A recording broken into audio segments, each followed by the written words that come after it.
But Noumory Keita is now the talk of the entire volleyball world. Even if you don't follow the Italian Super League, it's hard not to notice the buzz around this young Malian. At the time this video is released, he is 24 years old and he's already the top scorer in several leagues. This guy doesn't just attack, he tears through blocks and defenses as if he has no breaks. A bold and charismatic volleyball player who dreams of becoming the best in the world. And while everyone is talking about his current exploits, one part of his story remains almost unnoticed, as if the volleyball community has simply decided to skip the first chapter of his journey.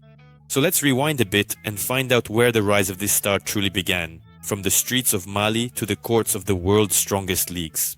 So let's look up to the sky for Noumory Keita, the Malian eagle who soared from the most unexpected nest and now flies among volleyball's elite. Today, as part of your favorite segment, Play Like a PRO, I'll tell you the story of Noumory Keita and break down the intricacies of his game. Let's go!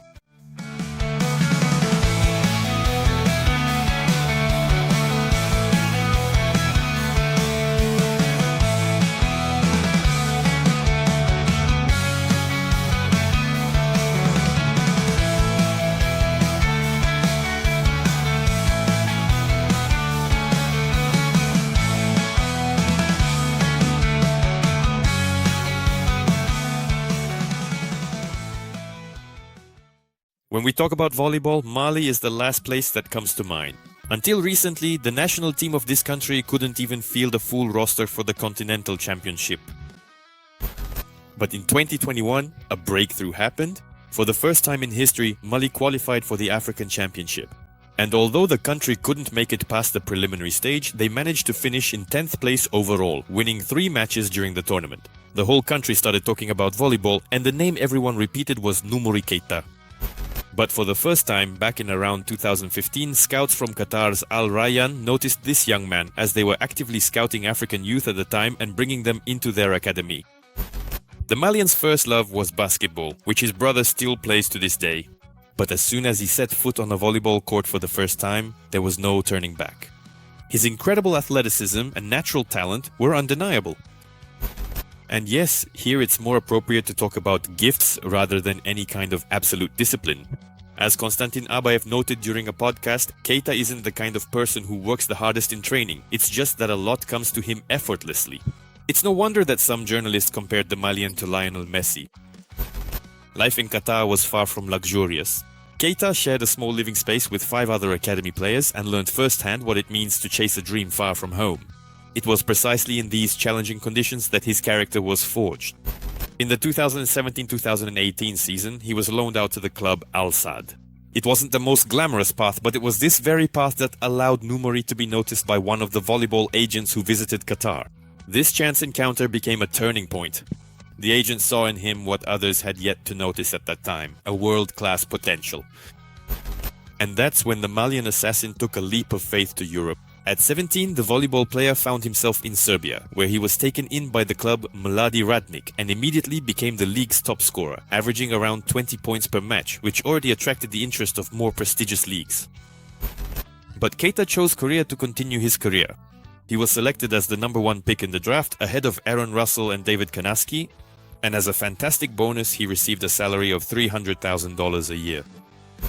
But he justified all these expectations with his incredible play. Even though the insurance stars never became champions, it's unlikely the Malian was to blame for that. He was by far the league's top scorer, sometimes finishing games with 50-point performances, and the craziest part is, in the final, he managed to score 57 points. 57 points. Unbelievable. And after that, he simply had to move on to a top-tier league. And his next stop was Italy, where he joined the young and ambitious project Verona, a haven for true volleyball mavericks. A team with wild energy, a team that gives young talents a chance to shine. It was here that his emotional style fit in perfectly and looked completely natural. And it was with this club that he decided to stay, despite lucrative offers from Japan. Here he once again got the chance to play, albeit not consistently, in his own position as an outside hitter, as he himself claims. And he became a standout figure in Verona's rewritten history, with the team set to contend for the Italian Championship as soon as next season. Scoring records in Korea, a scoring record in the Italian Cup, unstoppable emotions and vibrant celebrations, all of this describes Noumory Keita, whose idol is Wilfredo Leon, whom he desperately wants to surpass. Now let's take a look at the technical side of his game and see what this monster on the court is capable of. This time let's start with his attacking. Keita can attack effectively from any edge of the net, but naturally he needs some adjustment to do so. As the player himself says, if he played as an outside hitter and was then moved to the opposite position at first while he's working on his angles, he simply tries to attack over the block.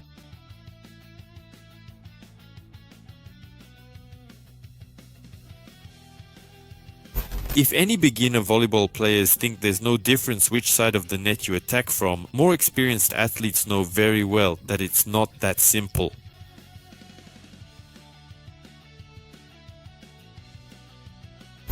Speaking strictly about Noumory's preferences, his number one is the pipe attack. That's his favorite combination. Perhaps that's why he wants to play as an outside hitter, so he can receive the ball more often in zone 6 rather than in zone 1.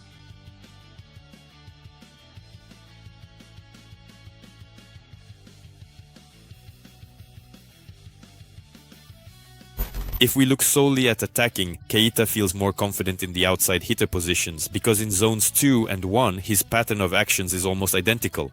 No matter what kind of set he gets, he always tries to attack at the highest possible point, so that if something goes wrong and he can't beat the block, the ball will simply go over the blocker or produce a favorable rebound. Even from the back row, the Malian manages to jump over the opponent's block.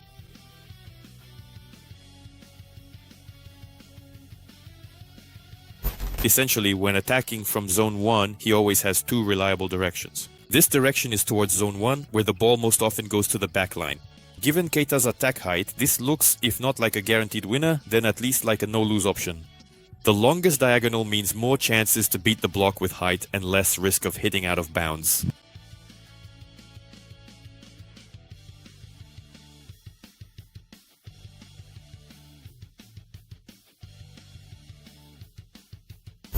When attacking down the line, it's rare to see the ball land right next to the sideline. Some complicated options are used infrequently, but because the opponent's block is more often focused on neutralizing diagonal attacks, it often leaves a lot of space in front of Noumory. However, if a block that is low by his standards appears in front of him, he doesn't hesitate to attack over it, even from the back row.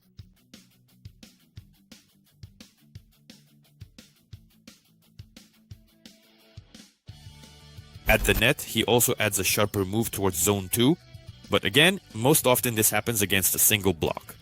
Here too, he tries to attack at the highest possible point, so that even if the blockers catch up to him, it results in a favorable deflection or a blockout. As I mentioned earlier, the Malian feels more comfortable in the outside hitter position. Here, the range of attacks is much wider, which makes him an even more serious threat. Although, you'd think he couldn't get any more dangerous. Attacking over the block in any direction, sharp cross-court hits, pinpoint attacks down the line, and even acrobatic moves all come into play. Essentially, it's a full set of attacking actions.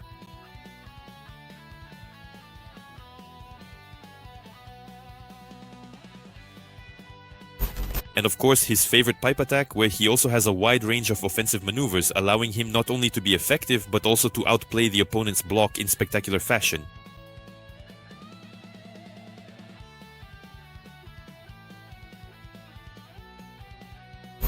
Let's not forget that Keita is increasingly starting to use tips, and with his extremely high contact point, this weapon becomes absolutely deadly.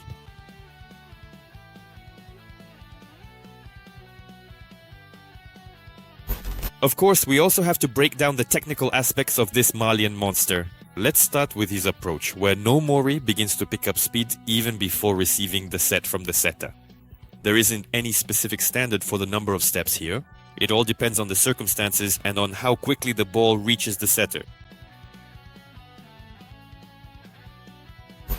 You can immediately see how fired up this guy is.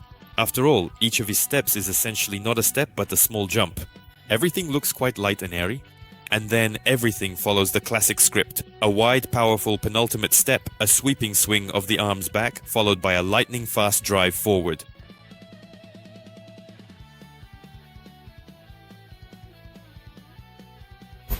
The swing itself doesn't follow a straight path, but goes slightly to the side.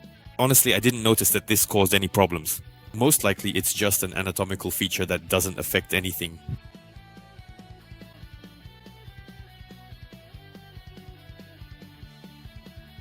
While the hitting arm swings back, the free arm is raised as high as possible and serves as a guide right up until the start of the attacking motion. As for the strike itself, no surprises there.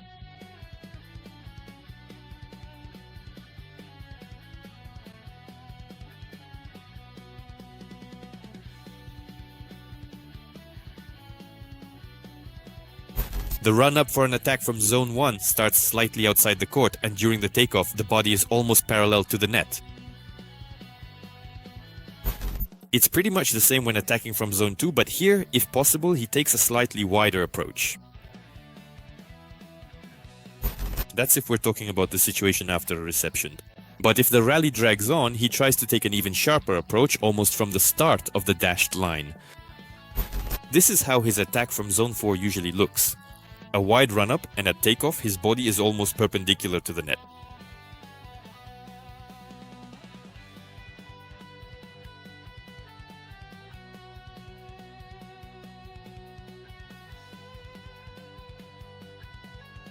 There's another technical nuance.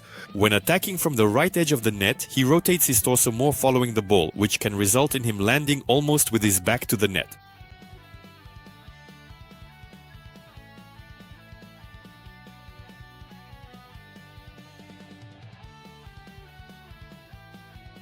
With pipe attacks, everything is straightforward in this regard.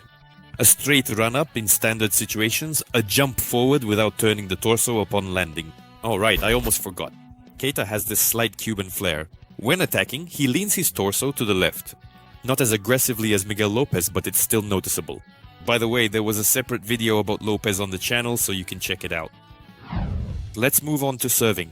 For some reason, I decided to focus on one particular aspect here, specifically how Keita tosses the ball into the court during his serve. This is a common practice, especially among professionals. But for some reason I haven't mentioned it before. It's just that this element really stood out to me when performed by the Malian volleyball player. Watch how deep into the court Noumory lands after serving. If he gets a good toss, he can end up 3 or 4 meters forward, significantly reducing the distance to the opponent's side of the court. Monu Nikolov does something similar, by the way. There's actually a funny video about this from Coach Doni.